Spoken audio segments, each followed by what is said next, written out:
The Maamar v'ata Tetzaveh ois hey. Ois hey. Okay. After the Rebbe is explaining that there's Moshe Rabbeinu's Raya Mehemna brings das into everybody, and therefore it says v'ata Tetzaveh b'nei Yisrael, you connect the Eden, and then Moshe Rabbeinu becomes elevated because the feet elevate the head, and then he says through causes it becomes more. But he says in the Maamar v'kibla Yehudim, he seems to explain that v'kibla Yehudim, how was it that they accepted in the time of Purim, when the Jews were on the lowest level, they accepted Torah, at the other end by Matan Torah, on the highest level they didn't. So he says the whole Inyan of Mesiras Nefesh. So Mesiras Nefesh accomplished more than Matan Torah of Nasav and Ishma did. But he says, though in the Maamar of V'kibla Yehudim, the previous Rebbe first goes into the concept of Raya Mehemna, and then he explains the level of Mesiras Nefesh, why Purim is greater than Matan Torah. This is where we're up to now. Raya Mehemna. Roya Neman, a shepherd of faith. Okay, V'yesh Levayers, it says like this. Al Pi HaYedua, based on what's known, that Zeh Yisrael Ma'aminim Balukuz B'amunah Pshuta, he quoted before the Maamar Chazal, the Gemara that says Yisrael Ma'aminim B'nei Ma'aminim. By nature, automatically, instinctively, Jews are believers. So he says this, that Yidden believe in Elokuz B'amunah Pshuta. Ve'in tzarech tzichem rayis, that they don't need proof for it. They just believe it without proof. Is mitzvah shnei time. Two things cause that. One, lefisha mazlayo chazi, because the mazel of the neshama, meaning the level of the mazolus up there that controls everything, sees elokus. The neshama lemaila roya elokus. The neshama sees elokus, not in a way of, he says, riya, what's above seichel. There's something I understand. And then sometimes even greater than that is when I see something. As the English expression is, seeing is believing. So seeing is even greater than seichel. Why is it greater than seichel? If I understand something, you can make me so crazy, you can prove to me that I don't understand it. But if I see it, there's no way in the world that it's not going to happen. I believe it. You can bring me a million proofs. And like he quotes at the bottom, that's why the halacha is that a witness cannot become a judge, because a judge has to be impartial. And once you see something, you're automatically not impartial. Listening to testimony of witnesses, you can be impartial, because these witnesses could say A, and they'll say the opposite, B. So you can be impartial. But once you see it, you can't be a judge. Why can't you say that you see you're objective? You're not objective once you see it. You're very qualified. That's the whole point. Once you see it, you can't be objective, because what you saw is what happened, even though you might not have seen correctly. Okay. Because the neshama l'mayla sees alukus, therefore that affects the neshama that's in the body. So one explanation is what causes the amun in the Jew, the neshama that's not directly involved in the body, sees godliness, and therefore that affects the neshama to believe in God, to have amunah. But for yesh, another explanation is the amunah, the source of amunah, comes from the etzem of the neshama, from the essence of the neshama, which is even which is even higher than the level of mazel. Mazel of the neshama is not the essence of the neshama; it's chaya of the neshama, the level of nefesh of neshama chaya.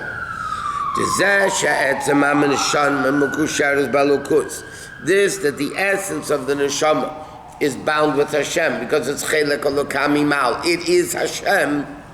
He is kashrus atzmis, is an essential bond. Sheina tuluya b'siba. It's not connected or bound or dependent on any reason.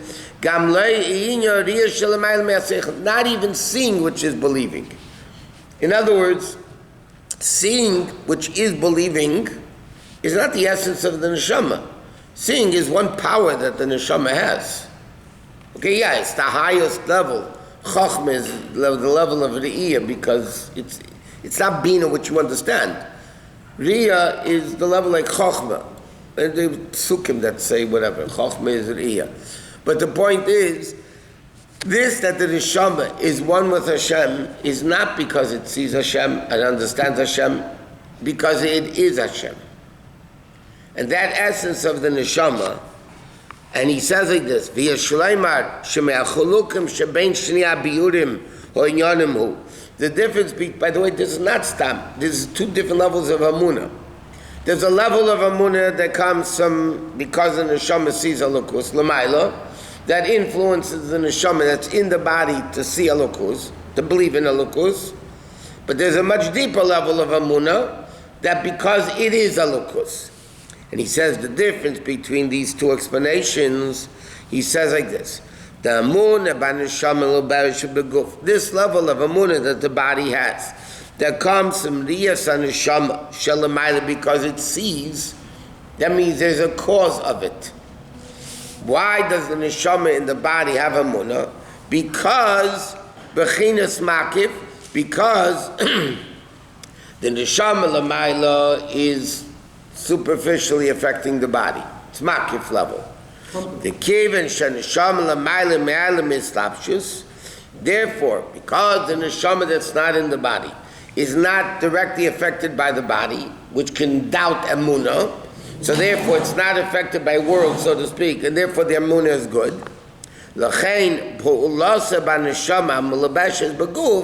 Therefore its influence of the Amunah in the body is also the level of Makif.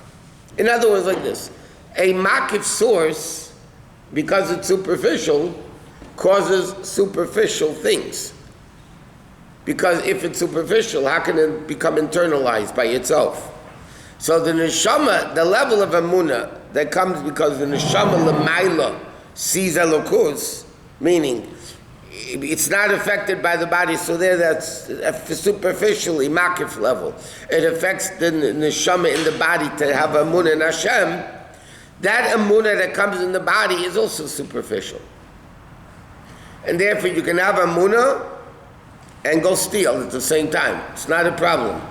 Because you have Amunah, it's in the body, the Amunah, not up there. The Amunah is in the body that you believe. But one second, but simultaneously, it won't affect it because it's only Makif. What? Where does the level of self-sacrifice come in when a person is Mesiras Nefesh? Where does that come from? Mesiras Nefesh comes from the essence. So that's the essence of Amunah that comes from that? No. Mesiras Nefesh is not Amunah.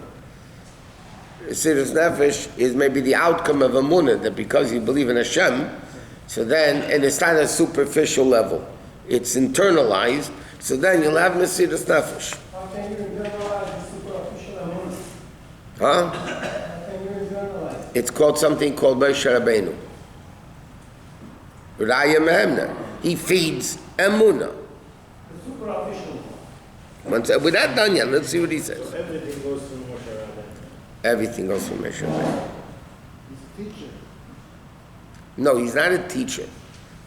He shows A teacher is, there's a teacher and a student. He shows The teacher is not the student, and the student is not the teacher. Every Jew has a Moshe Rabbeinu within him. That love of Moshe Rabbeinu is the essence of the neshama. And there's an essence of Klal Yisrael that's called Moshe Rabbeinu, Mashiach, Moshe Rabbeinu. In Torah, it's Chassidus, higher than Pshat Remez Yisod. Okay. L'chein Pulasav HaNeshama Umlash B'guf is also Makif. Therefore, B'chdei She'amunah B'Neshama Umlash B'guf Tia B'pnimis, but to internalize it, that it's one with the essence of the neshama, that can't come from a superficial outer force, cause, that makes it to happen. Because if something outwardly makes it happen, it's not you. It's based on that cause that makes it happen.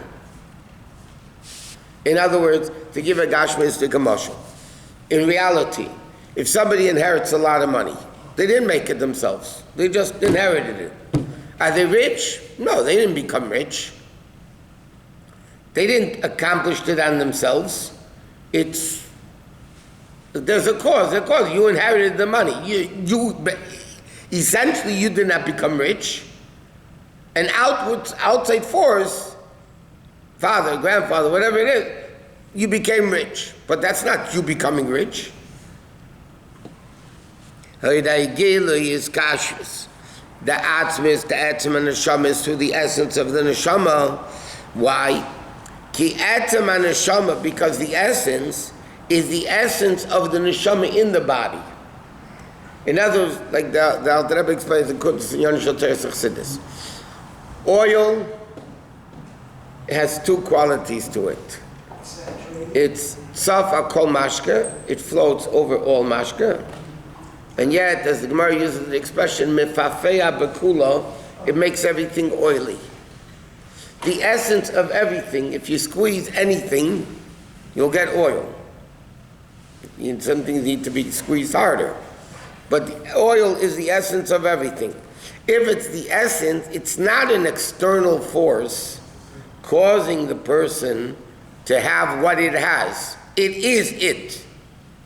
So if you want to talk about neshama, so if amunah comes from the makif level, that means because the neshama l'mayla sees alukus, therefore that influences the neshama that's in the body. To see alukus is dependent on that level of neshama. It's not it itself, it's dependent on somebody else.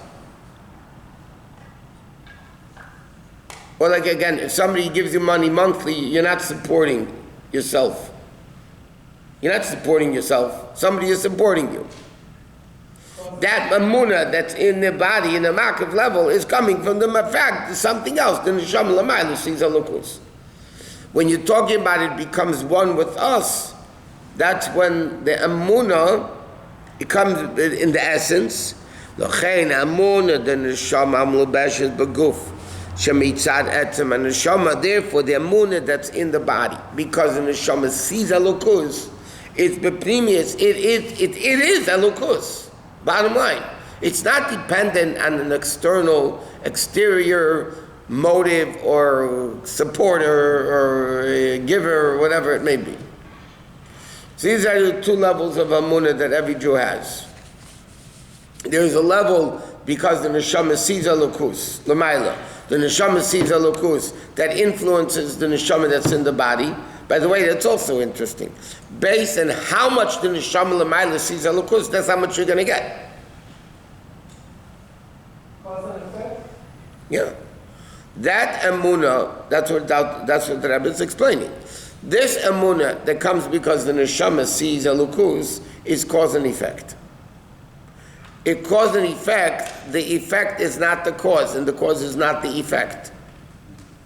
Because there's an external thing causing you to have it. So it's not you. You is when it's you. When it's you. Okay. Now we can understand the connection in the Maamar, the sequence. This concept of Kossus Lamor is following the explanation of Raya Mehemna. Again, the Refilid Rebbe in his Maamar explains the Kibbutz Yehudim Purim is greater because they had Mesiras Nefesh. Then he explains Raya Mehemna, and then he explains that's the level of Kossus Lamor. The Kossus Lamor the Rebbe asked has to do with the Kibbutz Yehudim Mesiras Nefesh. Why is he sticking in the middle of the Raya Mehemna concept? So the Rebbe says now we can understand it. Why? This that Moshe Rabbeinu feeds Emunah, that it comes to Primius, is Aideshu Megala. How does he do it? Because Moshe Rabbeinu reveals the essence of the Neshama, which is the level of Ma'or.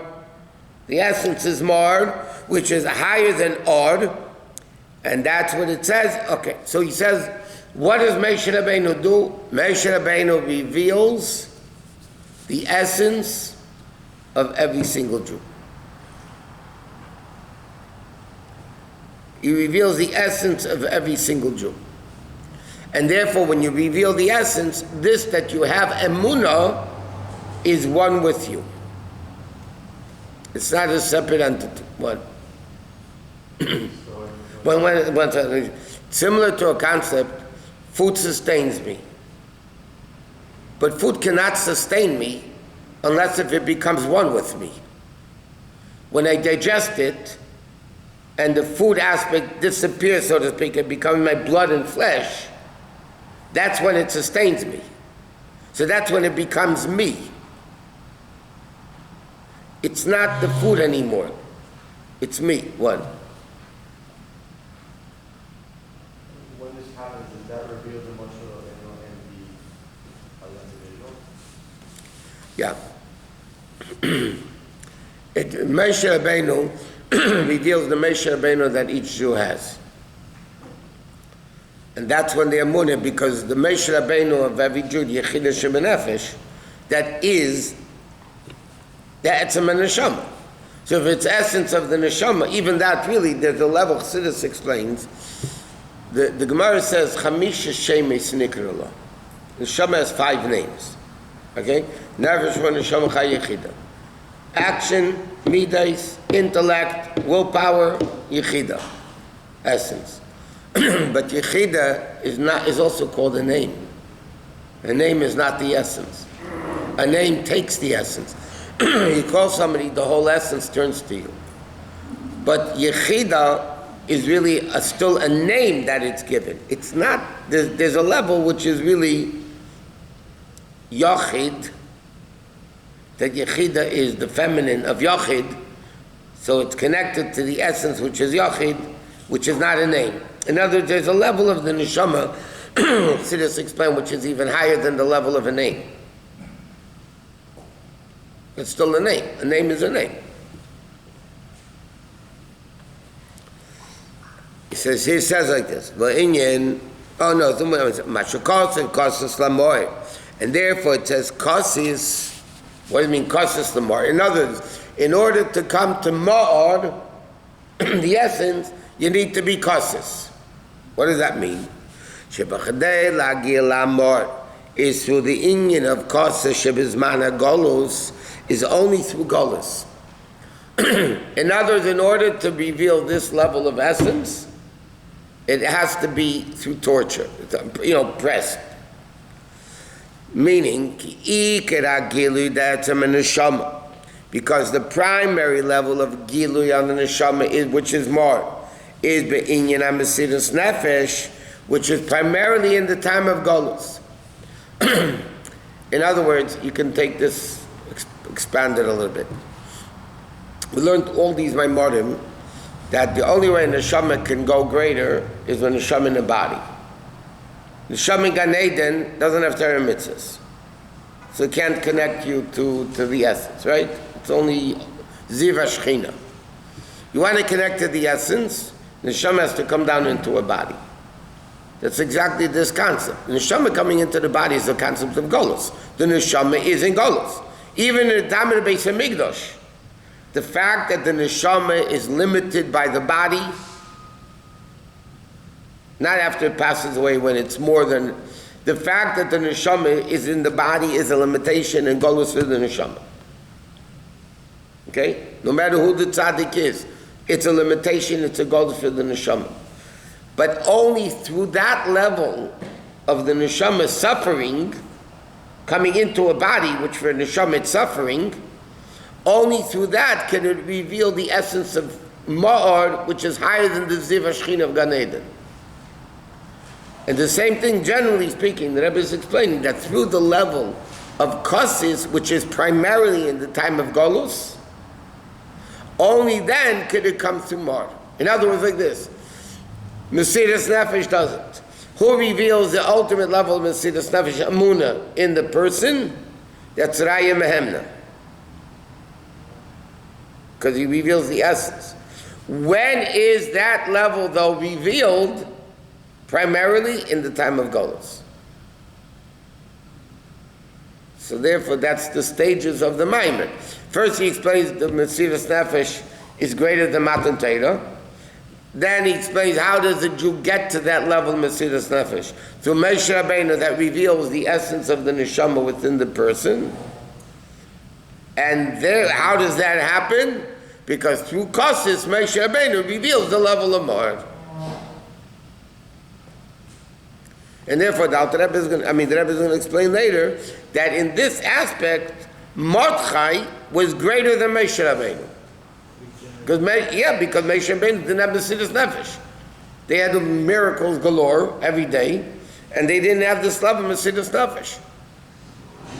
So Moshe Rabbeinu, though, the initial Moshe Rabbeinu gave the koyach for all Moshe Rabbeinus, for all generations, to reveal the essence of the neshama based on the level of golus that every generation has.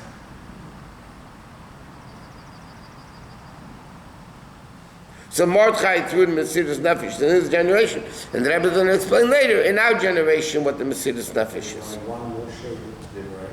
What? One per generation. That Moshe has a lifespan of regular flesh and blood. Yes. The bodies change. Because different generations need a different Aveda. So that the body, it creates, so to speak, what needs to be done in that generation. That's assumed that all generation is monolithic in its purpose.